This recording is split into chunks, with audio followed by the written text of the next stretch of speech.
নমস্কার বন্ধুরা, Sreemoyee astrological tips চ্যানেলে তোমাদের সকলকে স্বাগত জানাচ্ছি।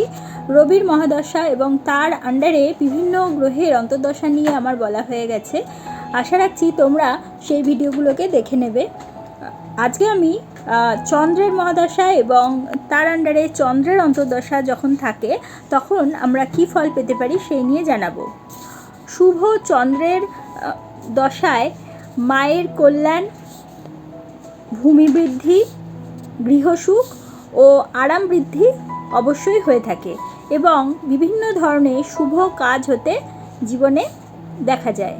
অশুভ চন্দ্রের মহাদশায় অর্থহানি ঘটে থাকে, অন্নাভাব দেখা যায়, তাছাড়া বুদ্ধিনাশ ও মাতৃকষ্ট অর্থাৎ মায়ের বিভিন্ন বিষয় শরীর স্বাস্থ্য রিলেটেড সমস্যা এবং জ্বরাদি কষ্ট অথবা কোনো শারীরিক যে কোনো ধরনের রোগ সূচিত হয়ে থাকে। এবার চন্দ্র যদি নিজের রাশিতে অর্থাৎ স্বক্ষেত্রে, উচ্চক্ষেত্রে, কেন্দ্রে, ত্রিকোণে বা একাদশভাবে অবস্থান করে এবং শুভ গ্রহযুক্ত হয়ে থাকে, সেক্ষেত্রে কিন্তু সেই চন্দ্রের অন্তর্দশা যখন চন্দ্রের মহাদশার আন্ডারে চলে তখন কিন্তু ভীষণভাবে জাতক জাতিকারা শুভ ফল পেয়ে থাকে।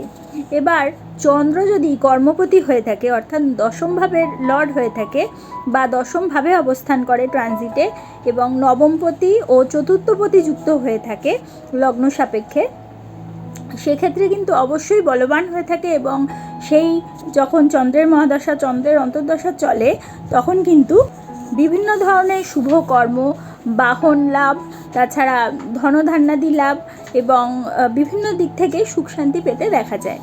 এবার শুভ চন্দ্র যখন অন্তর্দশায় চলে তখন কিন্তু পুত্রলাভ হতেও দেখা যায়। তাছাড়া চন্দ্র দ্বিতীয়ভাবে বা উচ্চস্থানে কিংবা স্বক্ষেত্রে যদি অবস্থান করে সেক্ষেত্রে সুখ, রাজসম্মান এবং বিদ্যালাভ হতে দেখা যায়। তাছাড়া অর্থলাভ প্রভৃতি কিন্তু যত শুভ কার্যাদি রয়েছে সেগুলো সংগঠিত হতে থাকে। এবারে চন্দ্র যদি নিচস্থ হয়ে থাকে বা ক্ষীণভাবে অবস্থান করে আমাদের জন্মছকে, সেক্ষেত্রে বা ধরো ট্রানজিটে অশুভভাবে অবস্থান করেছে চন্দ্র, তখন যদি চন্দ্রের অন্তর্দশা চলে তখন কিন্তু ধনহানি হতে ভীষণ মাত্রায় দেখা যাবে, বিভিন্ন জায়গায় লস হতে, আর্থিক লস হতে দেখা যায়। চন্দ্র যদি দুস্থানগত অর্থাৎ 6, 8, 12ভাবে অবস্থান করে ট্রানজিটে সেক্ষেত্রে এবং দুর্বল হয়ে থাকে অর্থাৎ রাহুযুক্ত হয়ে থাকে বা নিচস্থ হয়ে থাকে, সেক্ষেত্রে কিন্তু শুভ গ্রহের সাথে যুক্ত যদি থাকে সেক্ষেত্রে কিছু হয়তো শুভ ফল পেতে দেখা যায়, কিন্তু বেশিরভাগ ক্ষেত্রেই কিন্তু অশুভ ফল যদি অশুভভাবে 6, 8, 12ভাবের সাথে যুক্ত থাকে সেক্ষেত্রে অশুভ ফল পেতে দেখা যায়। চন্দ্র যদি দুর্বল পাপযুক্ত হয়ে থাকে তাহলে কিন্তু ভৃত্য কষ্ট অর্থাৎ কাজের লোকের দ্বারা সমস্যা, অর্থহানি এবং মাতৃবর্ণ থেকে অর্থাৎ মায়ের স্থানীয় মানুষদের থেকে কিন্তু বা নারীদের থেকে কিন্তু দুঃখ কষ্ট সূচিত হয়ে থাকে বা তাদের কাছ থেকে বিভিন্নভাবে হ্যারাস্ট হতে হয় বা তাদের কাছ থেকে বিভিন্নভাবে সমস্যা ভোগ করতে দেখা যায়।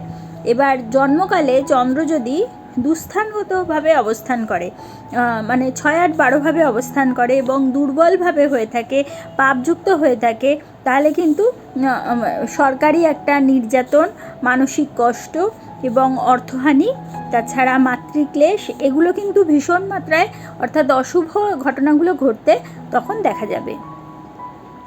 তাহলে বন্ধুরা আজকে তোমরা জানলে যে চন্দ্রের মহাদশা এবং চন্দ্রের অন্তর্দশা যখন আমাদের জীবনে চলে তখন আমরা কী ধরনের ফল পেয়ে থাকি। যদি তোমাদের আমার এই ভিডিওটা ভালো লাগে তাহলে অবশ্যই একটা লাইক করে দিও, তোমাদের পরিচিতদের মধ্যে শেয়ার করে তাদের জানার সুযোগ করে দিও এবং যারা এখনও পর্যন্ত আমার চ্যানেলটা সাবস্ক্রাইব করোনি অবশ্যই সাবস্ক্রাইব করে দিও এবং পাশে থাকা বেল আইকনটি প্রেস করতে কিন্তু একেবারে ভুলো না। তাহলে প্রত্যেকে ভালো থেকো, প্রত্যেককে ভালো রেখো। পরবর্তী ভিডিওতে আবার চলে আসবো, ততক্ষণের জন্য সকলকে ধন্যবাদ, নমস্কার।